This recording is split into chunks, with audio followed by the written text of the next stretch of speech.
Hello students, we will start the syllabus with the first chapter and the name of this chapter is Introduction. The outline of this particular chapter is that first of all we will see the types of program. After that we will see the difference between system programming and application programming.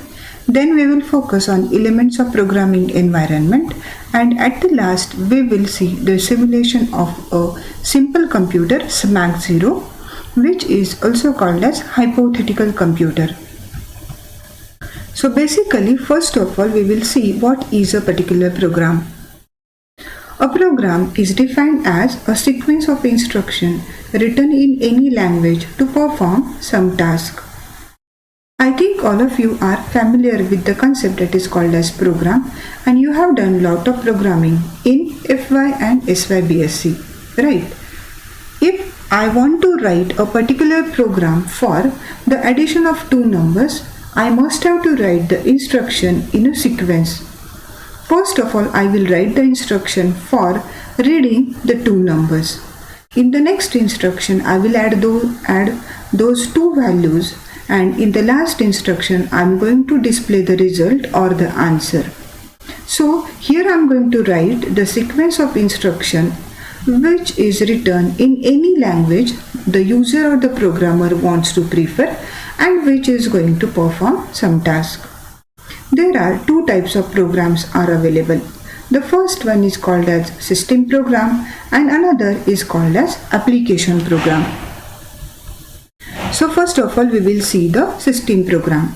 System program or the software consists of a collection or a variety of programs which is going to support the operating system of the computer. Because of this, the programmer or the user can concentrate on the application or the job they want to do. Meanwhile, there is no need to know the details of how the computer internally works. There are two kinds of system programs are available. The first one is called as standard system program, which includes editors, preprocessor, the translator. The translator either can be the assembler or the compiler. Then comes the debugger, linker and loader. The second kind of system program is the operating system program, which includes all operating system software which creates the interface between the user and the computer hardware. All of us are familiar with these operating systems like DOS, Windows, Linux, Unix, etc. The second type of program is called as the application program. The application program or the software is developed to perform some specific application. In SY/BSc, you have designed one of the system in the practical course, right? So that kind of programming, that kind of designing the application is called as the application program, which may include the names like payroll system, college admission system, library system, or the inventory control management system. So these are the particular programs which are designed to perform some specific task, like for example payroll system. If we are talking about payroll system, what is the job of this system is it is going to generate the payslip of every employee for every month. At the same time, it is going to maintain all the information regarding the salary of each and every employee. The second application program can be the inventory control management system. It is going to maintain all the data regarding the incoming and outgoing of the material from any company or any organization. At the same time, the college admission system is going to consider the admission of each and every student in a particular class, and at the last the library system. Whenever you are a particular valid student of the organization, then and then the library is going to issue the books to the students. So for this, you should possess some registration number in the library. You are going to get some of the books using that particular ID, after some time you must have to return the books, and if it is there, then it is also going to calculate the fine system. So this is called as the application program. Now the second point from this chapter is that we will discuss the difference between system programming and application programming. Here the SP abbreviation is going to be used for system program and AP is going to be used for application program. So what is the system program? It is going to help the user to execute the program more effectively on the computer system, while the application program is developed to perform some task, some particular task. We will see the particular term that is called as system programming and the application programming. So, the system programming is the activity of designing and implementing a system program is called as the system programming, whereas the activity of solving a particular problem by developing a program is called as the application programming. System program is intended to support the operation and use of the computer, so for the user it will become very easy. Whereas the application program is intended to solve a particular problem. The system programs are related to the architecture of the computer system. Meanwhile, the application programs are related to the program language and the environment in which it is written. System programs are machine dependent and the application programs are machine independent. Means a particular system program which is going to run on one machine, it is not necessary that the same will execute smoothly on the second machine. Whereas this is not the case for the application program, which is the machine independent. System programmer must have the knowledge of the system architecture. As before we have seen that system program is related to the architecture of the computer. So before this, the programmer must have the knowledge of the architecture of the system. At the same time, the application programmer should know only the language and the environment in which that particular program is going to be written. Some of the examples of system program are like editor, assembler, compiler, linker and loader. Whereas some of the examples of application program are paintbrush, accounting system and the billing system. Now we will focus on the elements of programming environment. Basically we will talk about the first element is called as the editor. So to develop any software, there are one or more of the programming elements are used. The first one that we are going to talk is called as the editor. So students, you are all familiar with the gedit, right? You have done lot of programming by using gedit as an editor. So what is the editor? It is a system software which is going to allow the user to create and modify a document like text, diagram, image or a particular program. For any computing environment, interactive text editors has an important part. There are three functions that the editor can support. The first is that you can travel into a particular document, that is you can move into the particular document. Then you can edit, you can do some of the changes in the particular document, like if we are going to talk about the text document, you can delete a particular line, you can insert a line, you can go to the previous character or to the next character. So these type of job that you can do, you can view the content of the file and you can display the content of the file. So these are the number of particular functions those are provided by the editor. Here it is the diagram of editor. The particular file which is available on the disk will be get loaded, and by using the editor we are going to do some of the changes into the particular file, and after that we are going to save the file onto the disk. There are different types of editors are available. The first one is called as line editor, second one is called as stream editor, Next is screen editor, word processor and structure editor. Some of the examples of editor are Edit, Notepad and Gedit, and all of us are familiar with Gedit and Notepad, right? The next element of the programming environment is called as the assembler. The assembler is a system program which is going to convert the assembly language program into the machine language. So basically we will see why there is the need of the assembly language. The programs in the machine language are very difficult to develop and understand.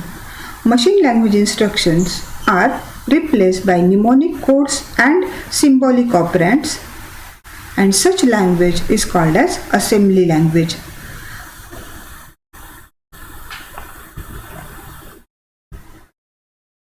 Assembly instruction set is varying from processor to processor, means when processor changes, the instruction also changes.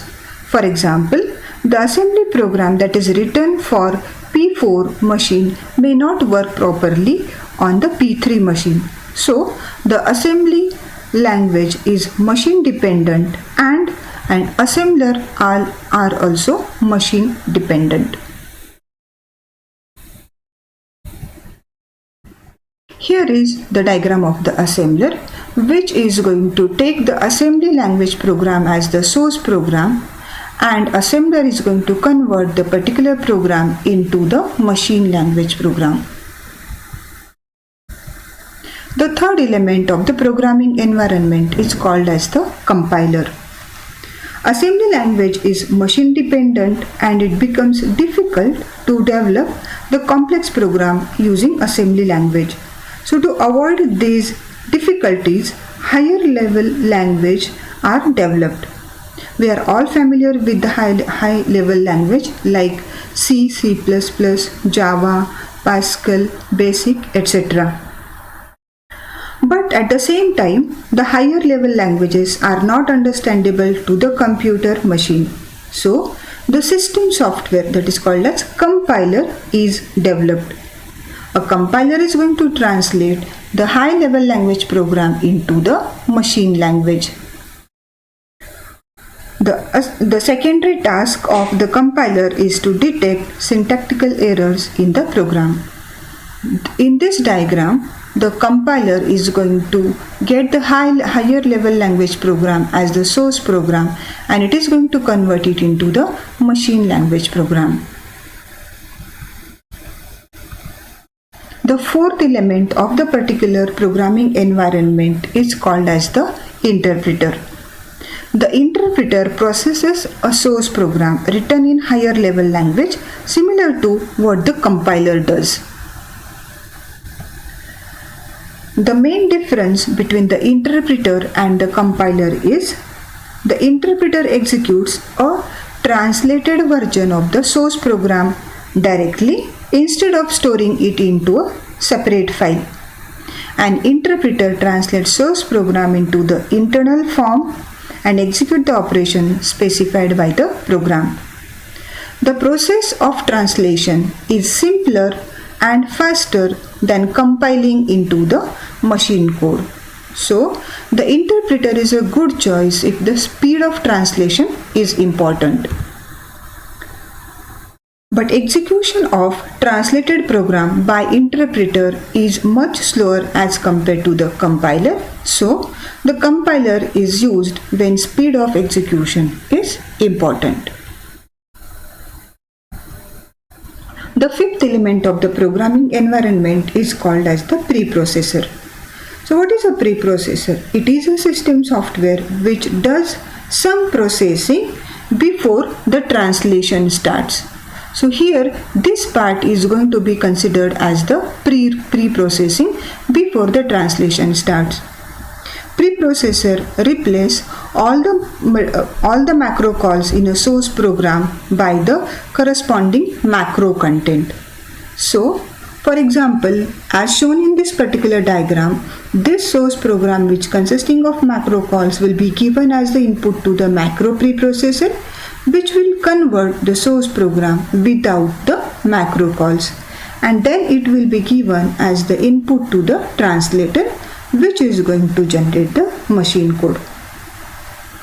Macros are like the function, which is a group of instruction to do some specific task.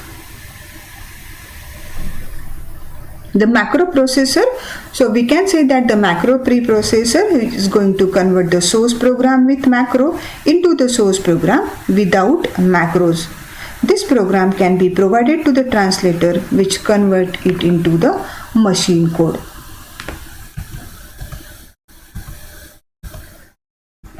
So this is what regarding the description of the preprocessor.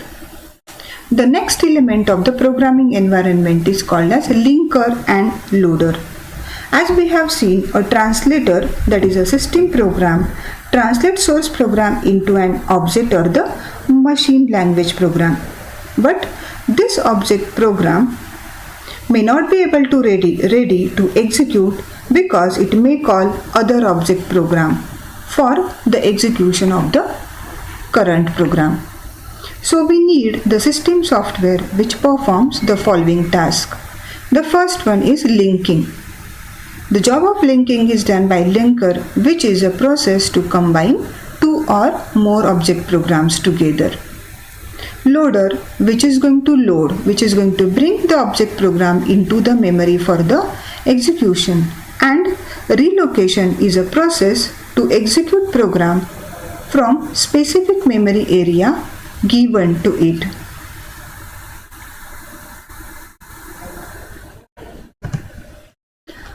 In this diagram, I have shown the job of the linker and loader. So, the source program will be given to the translator, which is going to convert it into the object program.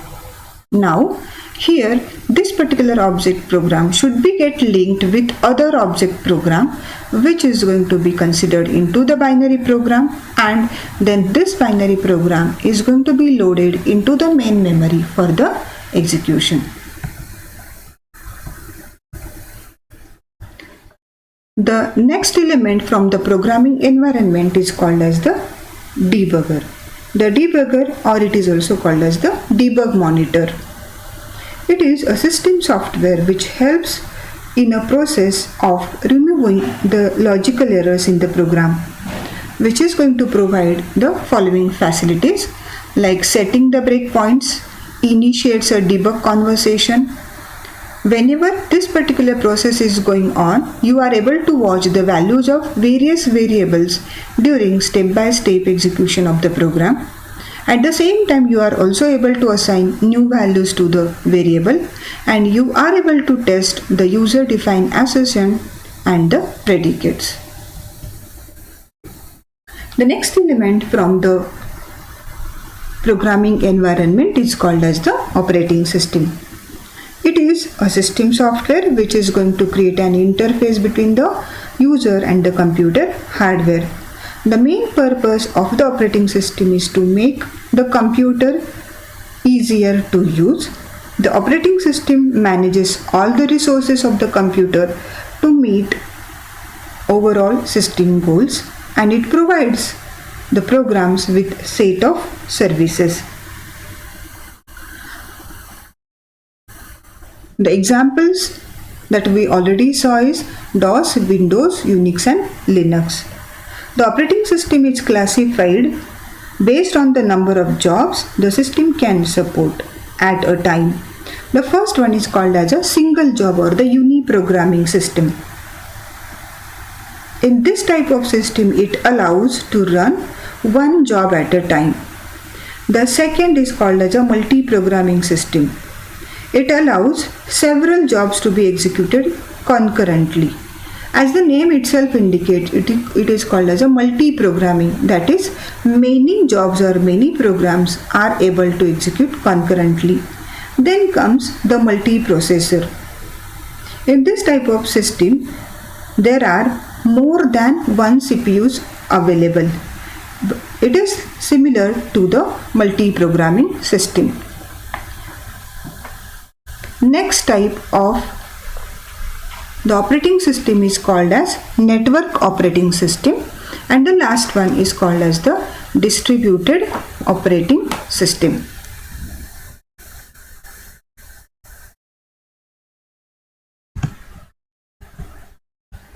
Now we will talk about the last element of the programming environment is called as device driver. So what is a device driver? A device driver is a program that controls a particular type of device that is attached to your computer. There are device drivers available for a printer, displays, CD-ROM readers, etc. Many device drivers are built into the operating system. If we buy a new type of device that the operating system cannot detect, we will have to install the new device driver. A device driver essentially converts the more general input-output instruction of the operating system to messages that the device type can understand. A driver typically communicates with the device through the computer bus or the communication subsystem to which the hardware connects. When a calling program invokes a routine in the driver issues command to the device. Once the device sends data back to the driver may invoke routines in the original calling program. Drivers are hardware dependent and operating system specific. They usually provide the interrupt handling required for any necessary asynchronous time dependent hardware interface. A device driver simplifies programming by acting as a translator between a hardware device and the application or the operating system that use it. Every version of a device, such as a printer, requires its own hardware specific specialized command. So that's all for the elements of programming environment. Thank you.